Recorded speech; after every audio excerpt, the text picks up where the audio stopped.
What's up, YouTube? This is Private Review Itachi here to bring you another Bleach review. Now, the chapter, it was fast, but it was slow. Not too much happened. The first page, the last page, to me, were the most important. But I still give you obviously the quick little overview. We see Juha name his successor. He gathers all the Stern Ritter, and he named his successor. And the successor was not someone that I expected, really. But his successor was Oryu. Now, obviously, the Stern Ritter there were not too happy with that. So, once he named the successor, he called him the last Quincy. After he named the successor Oryu, the Stern Ritter was like, oh my god, why? No, life sucks. I can't believe you did that.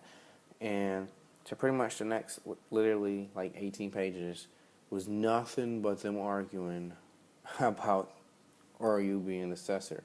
Yeah, it's understandable, but I personally didn't really want to read people arguing over the first page throughout the rest of the chapter.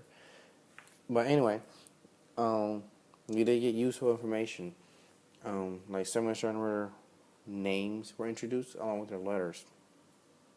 Each letter kind of represents their power level. The power scale, I guess we don't necessarily still know yet, but the letters, I would imagine, goes from Z to A, with A being the strongest, so that's Juha. And then at the end, Juha,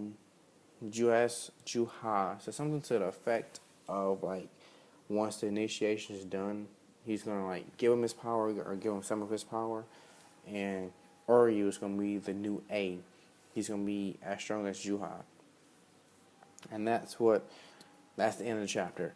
Now, I'm not going to say it's good or bad. I'm going to let you comment and think about whether this chapter was good or bad.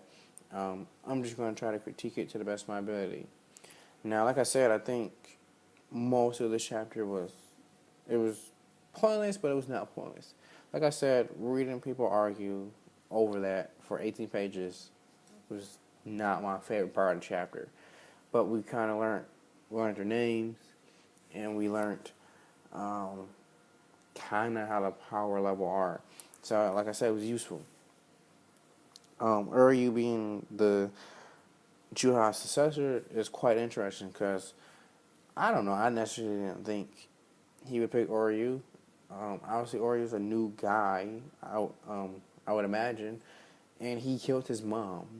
So, I didn't think about this before, but I mean, why the hell was Oryu even training with the dude that killed his mom?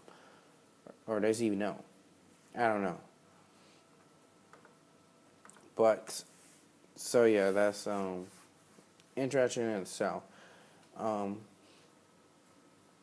end of it is, to me, what gets me one way or another within the next maybe few chapters. Oryu's going to go through some type of, I don't know, initiation, or just take a rare candy for those who play Pokemon to instantly be as strong as Juha. Now, to me personally, all the way it goes, unless Quincy's have like a hyperbolic time chamber or something, I didn't particularly like that deal. Because it's like, Ichigo has been training for like these past 3 years, three plus years, to get stronger. And yes, he was extremely lucky being born a Hollow and a Quincy and being a Shinigami, but anytime he needed to get stronger, he did train one way or another.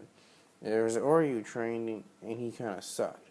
And now he's just going to, like, for lack of better words, suck up to daddy or granddaddy, and instantly get strong. I don't know. I just don't think that's the best story. I mean, we still have a lot more to see because we don't necessarily know what's going to happen. Like I said, I think what's been happening so far has been really good plot-wise and story-wise, but I just don't think this instant power-up of Oryu, because, I mean, Oryu sucks. I mean, Ichigo would kill him in his Shikai, and now he's about to be able to compete with a new Ichigo who's, like, one with his blade, or his Zanpakuto, that, like, pretty much him and Komoro are the only ones that are, like, one, and obviously Ichigo is going to be, like, he's, like, God status right now, and Oryu's just gonna be able to compete with that like almost instantly.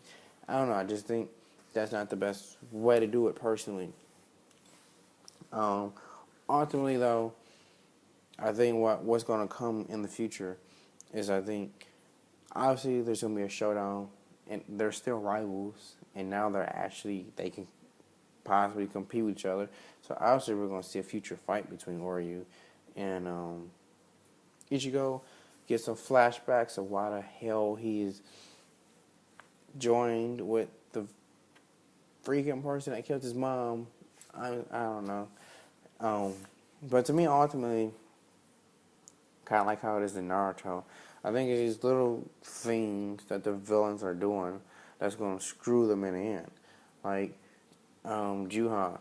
I mean, he still has Yama's Bankai, and he still has his Quincy powers that, if I remember right, we really haven't seen. By giving this new guy, Oryu, like, enough power to beat letter A, I just don't think that's a smart deal. Obviously, he's quite a smart guy because he's been living for 1,000 years one way or another, and he's created the Quincy.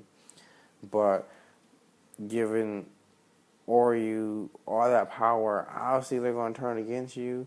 Like that's what I'm saying. Like, I think Tite Kubo is being stereotypical right now. Like, I think he's been on a good row. Like, the way he explained Ichigo and Ichigo's powers, I think that was pretty much genius. Like, there's no way you said you guessed all that. You know, there's a lot of different plot twists. But now it's like, Juha, after all the stuff they done did, like, pretty much destroying Sarate and the freaking Goji 13, it's like he's making these little mistakes. Like, obviously giving Oreo a power up is going to be a mistake in the future. Like, that's obvious. Like, there's no way that I could imagine Tite Kubo giving Oreo all this power and he's just going to go fight Ichigo with it. Like, no, he's obviously going to turn. I mean, is Oreo bad? I don't know. He could just had said one day, "Oh, I suck. Let me actually learn how to be a real Quincy." Like, that could be his mindset right now. We don't necessarily know if he's good or bad. But, I mean, obviously, even if he is bad right now, he's obviously going to freaking turn. Like, him and Ichigo have been in war together. You're just not going to turn on your buddy for no reason. So, obviously, in the end, this is going to backfire on Juha. And I don't know. I think it's probably not the best idea. I think this is Oryu's arc, obviously, but I think Tite Kubo could have worked him in a different way and him getting stronger. Like, it's been a while since we've seen him. Like, he could have had his own former trainer or something, like, not just taking a rare candy from Juha. But I don't know, that's just me. So I don't really want to ramble on too much. Like I said, this chapter was pretty fast paced because most of it was just arguing with Stern Ritter, but we did get valuable information. So anyway, I hope you enjoyed this review or watched it. Don't forget to comment below if you think this was a good chapter or a bad chapter, and don't be afraid to comment and leave your thoughts. And thumbs up the video if you have to. Thumbs down, share the video, all that fun stuff. This is Private Ryutachi signing out. Bam.